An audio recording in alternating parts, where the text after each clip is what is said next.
Chapter 13. The Rescue.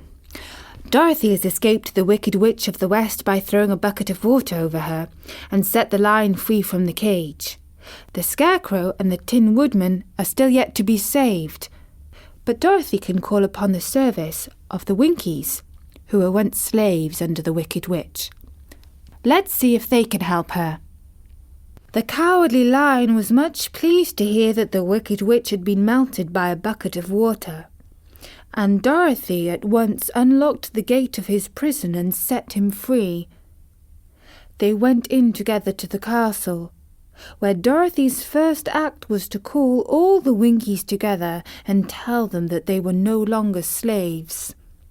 There was a great rejoicing among the yellow Winkies, but they had been made to work hard during the many years for the Wicked Witch, who had always treated them with great cruelty. They kept this day as a holiday then and ever after, and spent the time in feasting and dancing. If our friends, the Scarecrow and the Tin Woodman, were only with us, said the Lion, I should be quite happy. Don't you suppose we could rescue them? Asked the girl anxiously. We can try, answered the Lion. So they called the yellow Winkies and asked them if they would help to rescue their friends, and the Winkies said they would be delighted to do all in their power for Dorothy, who had set them free from bondage. So she chose a number of the Winkies who looked as if they knew the most, and they all started away. They travelled that day and part of the next, until they came to the rocky plain where the Tin Woodman lay all battered and bent. His axe was near him, but the blade was rusted and the handle broken off short. The Winkies lifted him tenderly in their arms and carried him back to the yellow castle again, Dorothy shedding a few tears by the way at the sad plight of her old friend, and the Lion looking sober and sorry. When they reached the castle, Dorothy said to the Winkies, "Are any of you people tinsmiths?" "Oh, yes, some of them are very good tinsmiths," they told her. "Then bring them to me," she said. And when the tinsmiths came, bringing with them all their tools in baskets, she inquired, "Can you straighten out those dents in the Tin Woodman, and bend him back into shape again, and solder him together where he is broken?" The tinsmiths looked the Tin Woodman over carefully, and then answered that they thought they could mend him so he would be as good as ever. So they set to work in one of the big yellow rooms of the castle, and worked for 3 days and 4 nights, hammering and twisting, and bending and soldering and polishing and pounding at the legs and body and head of the Tin Woodman, till at last he was straightened out into his old form, and his joints worked as well as ever. To be sure, there were several patches on him, but the tinsmith did a good job, and as the Woodman was not a vain man, he did not mind the patches at all.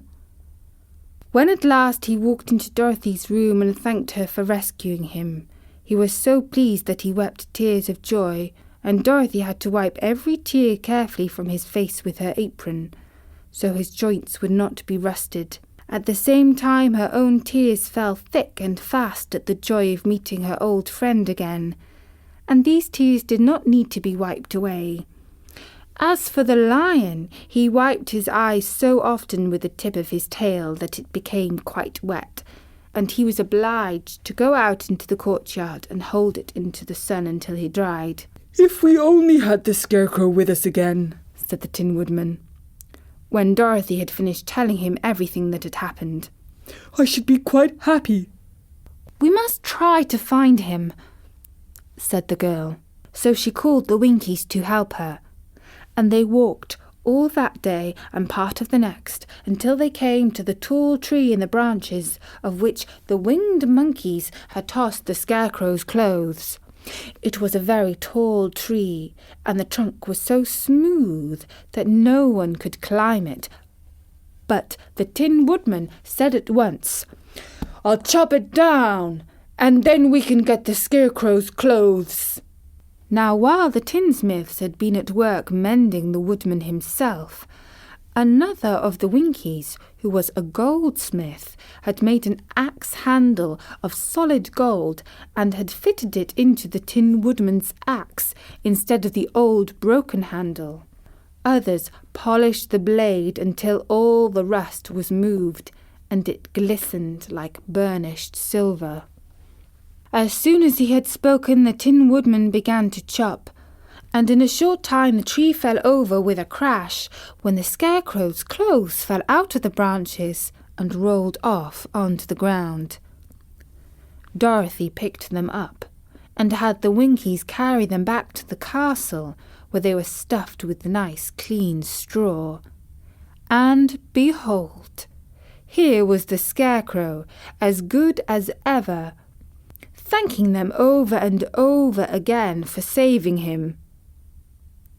Now they were reunited, Dorothy and her friends spent a few happy days at the Yellow Castle, where they found everything they needed to make them comfortable. But one day the girl thought of Aunt Em and said, "We must get back to Oz and claim his promise." "Yes," said the Tin Woodman. "At last I shall get my heart." "And I should get my brains," said the Scarecrow joyfully. "And I should get my courage," said the Lion thoughtfully. "And I shall get back to Kansas," cried Dorothy, clapping her hands. "Oh, let us start for the Emerald City tomorrow."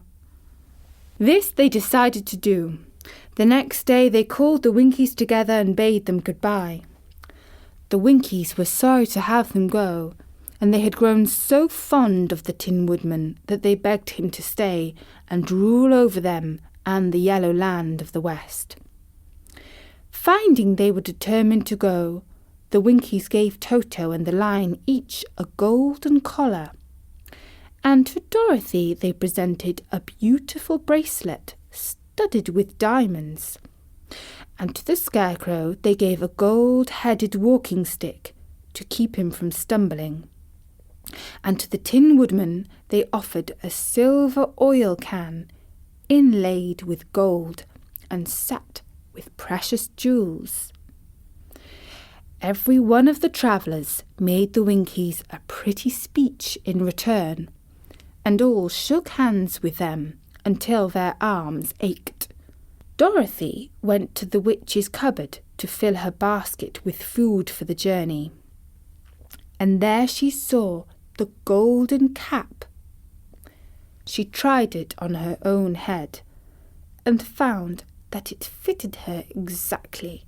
She did not know anything about the charm of the golden cap, but she saw that it was pretty. So she made up her mind to wear it and carry her sun bonnet in the basket. Then, being prepared for the journey, they all started for the Emerald City.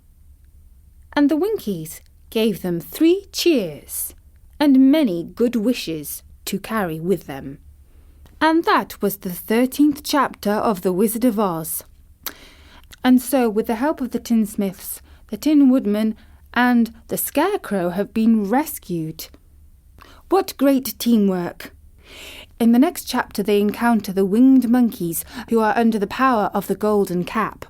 Let's see how they might be able to help Dorothy. From me, Natasha, bye-bye!